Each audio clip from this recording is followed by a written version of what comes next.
Hello, hi, and welcome to Dania's classes. അപ്പോൾ നമ്മൾ ഇന്ന് ഈക്വൽ ട്രയാങ്കിൾസ് പേജ് നമ്പർ 22ത്തെ ഫോർത്ത് പ്രോബ്ലം ആണ് ചെയ്യുന്നത്. നമുക്കത് എങ്ങനെ ചെയ്യാൻ നോക്കാം. ക്ലാസ് തുടങ്ങുന്നതിന് മുന്നേ നമ്മുടെ വീഡിയോ കണ്ട് നിങ്ങൾക്ക് യൂസ്ഫുൾ ആയെങ്കിൽ എൻ്റെ ചാനലൊന്ന് സബ്സ്ക്രൈബ് ചെയ്യണം. അതുപോലെ നിങ്ങളുടെ കമൻറ്റുകൾ അറിയിക്കണം. വീഡിയോ ഒന്ന് ലൈക്ക് ചെയ്ത് സപ്പോർട്ട് ചെയ്യണം. ഓക്കെ, നമുക്ക് സ്റ്റാർട്ട് ചെയ്യല്ലേ. In triangle A B C and triangle P Q R, A B C and triangle P Q R, അതായത് ഇതിപ്പോൾ രണ്ട് ട്രയാങ്കിൾസ് തന്നിട്ടുണ്ട്. ആ രണ്ട് ട്രയാങ്കിളിൻ്റെ ഉള്ളിൽ പിന്നെയും രണ്ട് ട്രയാങ്കിൾസ് ഉണ്ട് അല്ലേ? അങ്ങനെയല്ലേ ക്വസ്റ്റ്യൻ വരുന്നത്. ഇവിടെ എന്താ പറഞ്ഞിരിക്കുന്നത്? Shown below. ഇനി ഇവിടെ പറഞ്ഞിരിക്കുന്നത് A B equal to Q R, sides equal ആന്ന് പറഞ്ഞിട്ടുണ്ട് അല്ലേ? A B equal to Q R എന്ന് പറഞ്ഞിട്ടുണ്ട്, B C equal to R P എന്ന് പറഞ്ഞിട്ടുണ്ട്, അതുപോലെ A C equal to P Q എന്ന് പറഞ്ഞിട്ടുണ്ട്. സൈഡ്സ് ഈക്വൽ ആണ് അവർ നമുക്ക് തന്നിട്ടുണ്ട്. വലിയ ട്രയാങ്കിൾസിന്റെ സൈഡ്സ് ഈക്വൽ ആണ്. ഇവിടെ ചോദിച്ചിരിക്കുന്നത് ആ C D and P S equal, C ഡിയും അതുപോലെ പി എസും ഈക്വൽ ആണോ എന്നാണ് ചോദിച്ചിരിക്കുന്നത്. What is the relation between triangle A B C and triangle P Q R? വലിയ ട്രയാങ്കിൾസ്, അതായത് ട്രയാങ്കിൾ എ ബി സിയും ട്രയാങ്കിൾ പി ക്യു ആറും തമ്മിലുള്ള റിലേഷൻ എന്താണെന്ന് നമ്മുടെ അടുത്ത് ചോദിച്ചിട്ടുണ്ട്. ഓക്കെ, അപ്പം നമുക്ക് പ്രോബ്ലം സ്റ്റാർട്ട് ചെയ്യല്ലേ. ഇത് വളരെ സിമ്പിൾ ആയിട്ടുള്ള ഒരു പ്രോബ്ലം ആണ്. പക്ഷെ ഇതിൻ്റെ സാധാരണ ചെയ്യുന്ന പോലെയല്ല, ഇത്തിരി ഡിഫറെൻ്റ് ആയിട്ടാണ് നമ്മൾ ചെയ്യുന്നത് കേട്ടോ. അപ്പം നമുക്ക് ഇവിടെ സി ഡിയും പി എസും ഈക്വൽ ആണോ എന്നാണ് അറിയേണ്ടത് അല്ലേ? അപ്പം അതിനായിട്ട് നമുക്ക് ഏത് ട്രയാങ്കിൾ എടുക്കാം? ഈ ചെറിയ ട്രയാങ്കിൾ എ ഡി സിയും അതുപോലെ തന്നെ പി ക്യു എസും എടുക്കാം. അപ്പം കൺസിഡർ, ഏത് ട്രയാങ്കിൾ ആണ് കൺസിഡർ ചെയ്യേണ്ടത്? Triangle ADC and triangle QSP, ഈ രണ്ട് ട്രയാങ്കിൾ ആണ് നമ്മൾ എടുക്കുന്നത്. അതായത് സി ഡിയും പി എസും വരുന്ന ട്രയാങ്കിൾ. ഓക്കെ, ഇനി ഇതിലെങ്ങനെയാണ് എഴുതാമെന്ന് നമുക്കൊന്ന് നോക്കാം. ഇവിടെ തന്നിട്ടുള്ള ഇൻഫർമേഷൻ എന്താണ്? A B equal to Q R എന്ന് തന്നിട്ടുണ്ട്. അതേപോലെ B C equal to P R എന്ന് തന്നിട്ടുണ്ട്. അതുപോലെ A C equal to P Q എന്ന് നമുക്ക് തന്നിട്ടുണ്ട് അല്ലെ? അപ്പൊ A B equal to Q R, A B equal to Q R അല്ലെ? എ ബി എന്ന് ഈക്വൽ ആണെന്നുണ്ടെങ്കിൽ ഏത് ആംഗിൾ ആയിരിക്കും ഈക്വൽ ആവുക? ഈ ഇതിന്റെ സെയിം സൈഡിന്റെ ഓപ്പോസിറ്റ് ഉള്ള ആംഗിൾ ആണ് ഈക്വൽ ആവുക. അപ്പൊ therefore angle C equal to Q R. Q R എന്ന് പറയുന്നത് ആംഗിൾ പി അല്ലെ? ഇതേപോലെ തന്നെ നമുക്ക് എന്ത് പറയാൻ പറ്റും? ബി സിയുടെ ഓപ്പോസിറ്റ് ആംഗിൾ എന്ന് പറയുന്നത് angle A equal to P R. P ആറിന്റെ ഓപ്പോസിറ്റ് ആംഗിൾ എന്ന് പറയുന്നത് ആംഗിൾ ക്യൂ ആണ്. അതുപോലെ തന്നെ എ സിയുടെ ഓപ്പോസിറ്റ് ആംഗിൾ എന്ന് പറയുന്നത് ആംഗിൾ ബി ആണ്, ഈക്വൽ ടു പി ക്യൂവിന്റെ ഓപ്പോസിറ്റ് ആംഗിൾ എന്ന് പറയുന്നത് ആംഗിൾ ആർ ആണ്. ഇങ്ങനെ എഴുതാലോ? ഇത് നമ്മൾ ആദ്യത്തെ എക്സസൈസിലേ പഠിച്ചിട്ടുള്ളതാണ്. ഓക്കെ, ഇനിയാണ് നമുക്ക് അതിൽ നിന്നാണ് ഇവിടേക്കുള്ള ആവശ്യമുള്ള കാര്യങ്ങൾ വരുന്നത്. ഇവിടെ നമുക്ക് എന്ത് പറയാൻ പറ്റും? ഇവിടെ എന്താണ് തന്നിരിക്കുന്നത്? Angle A equal to angle Q. ഇത് നമ്മുടെ ആവശ്യമുള്ള കാര്യമല്ലേ? ഈ ആംഗിൾ എയും ഈ ആംഗിൾ ക്യൂവും നമ്മുടെ ട്രയാംഗിളിൽ ഉള്ളതാണ് അല്ലെ? അപ്പൊ നമുക്ക് എന്ത് പറയാൻ പറ്റും? Angle C A D equal to angle P Q S, അല്ലെ? ആംഗിൾ എയും ആംഗിൾ ക്യൂവും ഈക്വൽ ആണെന്ന് തന്നിട്ടുണ്ട്. അപ്പൊ നമുക്ക് ഇങ്ങനെ എഴുതാം. എന്താണ് റീസൺ വരുന്നത്? ഗിവൺ, അവര് നമുക്ക് തന്നിട്ടുള്ളതാണ്. ഇനി വേറെ ഏത് ആംഗിൾ ആണ് നമുക്ക് തന്നിട്ടുള്ളത്? കണ്ടോ, ഇവിടെ പെർപെൻഡിക്കുലറിന്റെ സൈൻ എന്ന് പറഞ്ഞാൽ എന്താണ്? എത്ര ഡിഗ്രിയാണ്? 90 ഡിഗ്രിയാണ് പെർപെൻഡിക്കുലർ.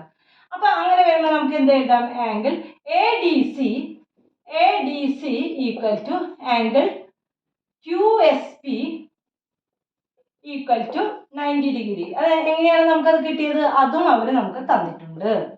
അപ്പൊ ഈ രണ്ട് ആംഗിൾസ്, ഒരു ട്രയാംഗിളിന്റെ രണ്ട് ആംഗിൾസ് ഈക്വൽ ആണെന്ന് നമ്മൾ കണ്ടുപിടിച്ചു.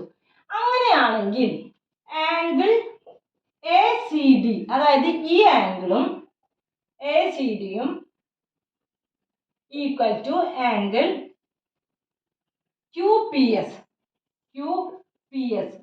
എന്തുകൊണ്ടാണ് നമുക്ക് angle A C D equal to angle Q P S എന്ന് പറയാനായിട്ടുള്ള കാരണം? രണ്ട് ട്രയാംഗിളിന്റെ രണ്ട് ആംഗിൾസും ഈക്വൽ ആണ്. അപ്പൊ എന്താണ്? തേർഡ് ആംഗിളും ഈക്വൽ ആയിരിക്കും അല്ലെ? അപ്പൊ അങ്ങനെ വരാണെന്നുണ്ടെങ്കിൽ അപ്പൊ നമുക്ക് എന്താ എഴുതാം? As both angles of two triangles R equal, third angle will also be equal. അല്ലേ? will also be equal. അതെങ്ങനെയാണ് നമുക്ക് പറയുന്നത് ശരിയില്ല. അപ്പൊ ഞാൻ രണ്ട് ട്രയാങ്കിൾ ഡ്രോ ചെയ്തു. ഓക്കെ, ഇവിടെ 50 ഡിഗ്രി ആണ്, ഇവിടെ 60 ഡിഗ്രി ആണെന്ന് വിചാരിക്കൂ. അതേപോലെ ഇവിടെ 50 ഡിഗ്രി, അവിടെ 60 ഡിഗ്രി ആണെന്ന് വിചാരിക്കൂ. അപ്പൊ ഈ ആംഗിൾ എത്രയായിരിക്കും? 70 ഡിഗ്രി ആയിരിക്കും. ഈ ആംഗിൾ എത്രയായിരിക്കും? ഇതും 70 ഡിഗ്രി ആയിരിക്കും. അപ്പൊ രണ്ട് ആംഗിൾ ഈക്വൽ ആണെങ്കിൽ തേർഡ് ആംഗിളും ഓട്ടോമാറ്റിക്കലി അത് ഈക്വൽ ആയിരിക്കും. ആ കൂടി 3 ആംഗിൾ ആണല്ലോ ഉള്ളത്. അപ്പൊ നമുക്ക് അതും നമ്മുടെ എഴുതി കഴിഞ്ഞു. അപ്പൊ നമുക്ക് മനസ്സിലായി 3 ആംഗിൾസും ഇവരുടെ ഈക്വൽ ആണെന്ന് മനസ്സിലായി. അപ്പൊ നമുക്ക് ഇവിടെ എന്താ പ്രൂവ് ചെയ്യേണ്ടത്? Are C D and P S equal ആണോ? ഈ സൈഡുകൾ സി ഡിയും പി എസ് എന്നുള്ള സൈഡുകളും ഈക്വൽ ആണോ എന്നാണ് പ്രൂവ് ചെയ്യേണ്ടത്. അപ്പൊ എനിക്ക് എഴുതാൻ പറ്റുമല്ലോ, therefore C D equal to P S എന്ന് എഴുതാൻ പറ്റും. കാരണം എന്തുകൊണ്ടാണ്? ഈ സി ഡി എന്ന് പറയുന്നത് ആംഗിൾ എയുടെ ഈക്വൽ ആണ്. അതുപോലെ പി എസ് എന്ന് പറയുന്നത് ആംഗിൾ ക്യൂരേയും ഈക്വൽ ആണ്. അല്ലെ? അപ്പൊ നമുക്ക് എന്ത് പറയാൻ പറ്റും? Sides opposite to equal angles are equal. അല്ലെ? ഈക്വൽ ആംഗിൾസിന്റെ ഓപ്പോസിറ്റ് ഉള്ള സൈഡ്സ്, അതായത് സി ഡിയും പി എസും. സി ഡിയും പി എസ് എന്ന് പറയുന്നത് ആംഗിൾ എയും അതുപോലെ തന്നെ ആംഗിൾ ക്യൂരും എന്താ പറയാ, ആംഗിൾ എയും ആംഗിൾ ക്യൂരും ഓപ്പോസിറ്റ് ആയിട്ടുള്ള സൈഡ്സ് ആണ്. അപ്പൊ അത് കാരണം കൊണ്ട് ഈ രണ്ട് സൈഡ്സും ഈക്വൽ ആണെന്ന് നമുക്ക് പറയാൻ സാധിക്കും. അപ്പൊ ഇത്രയാണ് ഉള്ളത്. ഇനി നമുക്ക് അടുത്തത് എന്താണ് കണ്ടുപിടിക്കേണ്ടത്? What is the relation between areas of triangle A B C and P Q R? ഇനി ഇവരുടെ ഏരിയ തമ്മിൽ എന്താണ് റിലേഷൻ എന്ന് നമുക്കൊന്ന് നോക്കാം. ഓക്കെ, അപ്പൊ ഏരിയ തമ്മിൽ എന്താണ് റിലേഷൻ? ആദ്യം തന്നെ ഏരിയ എന്താണെന്ന് എഴുതാം. Area of triangle A B C. Area of triangle A B C എന്ന് പറഞ്ഞാൽ എന്താണ്? Half B H. അതല്ല അതിന്റെ formula, equal to half into base എന്ന് പറയുന്നത്, ബി എന്ന് പറയുന്നത് ബേസ്, എ ബി ഇൻറ്റു ഈ പെർപെൻഡിക്കുലർ വരുന്നത് എവിടെയാണോ ടച്ച് ചെയ്യുന്നത് ആ സൈഡിനെയാണ് നമ്മൾ ബേസ് എന്ന് പറയുക കേട്ടോ. ഈ പെർപെൻഡിക്കുലർ ടച്ച് ചെയ്യുന്നത് എ ബിനെയാണ്. അപ്പൊ എ ബി ഇൻറ്റു ഹൈറ്റ് എന്ന് പറയുന്നത് സി ഡി. ഇതേപോലെ തന്നെ area of triangle P Q R. P Q R ഇതേ ഫോർമുല തന്നെയാണ്. ഹാഫ് ഇൻറ്റു ബേസ് എന്ന് പറയുന്നത് ഈ പെർപെൻഡിക്കുലർ ടച്ച് ചെയ്യുന്ന side, half into Q R into P S. അപ്പൊ അത് നമുക്ക് കിട്ടിക്കഴിഞ്ഞു. ഇനി നമുക്ക് എന്തറിയാം? A B equal to Q R ആണെന്ന് നമുക്ക് തന്നിട്ടുണ്ട്. A B equal to Q R ആണെന്ന് തന്നിട്ടുണ്ട്. C D equal to P S ആണെന്ന് നമ്മൾ കണ്ടുപിടിച്ചിട്ടുണ്ട്. അല്ലെ? അപ്പൊ നമുക്ക് എന്തായാലും A B equal to Q R ആണെന്ന് നമുക്ക് ഗിവൺ. ഇനി C D equal to P S എന്ന് പറഞ്ഞാൽ എന്താണ് പറഞ്ഞിരിക്കുന്നത്? Sides opposite to equal angle. Equal ആംഗിളിന്റെ ഓപ്പോസിറ്റ് ഉള്ള സൈഡ് ആണ്. അപ്പൊ അത് രണ്ടും ഈക്വൽ ആണല്ലോ. എ ബി ഈക്വൽ ആണ്, ക്യു ആർ ആയിട്ട് ഈക്വൽ ആണ്. അതുപോലെ സി ഡി എന്തായിട്ട് ഈക്വൽ ആണ്? പി എസ് ആയിട്ട് ഈക്വൽ ആണ്. therefore areas of both triangles are equal. Triangles are equal.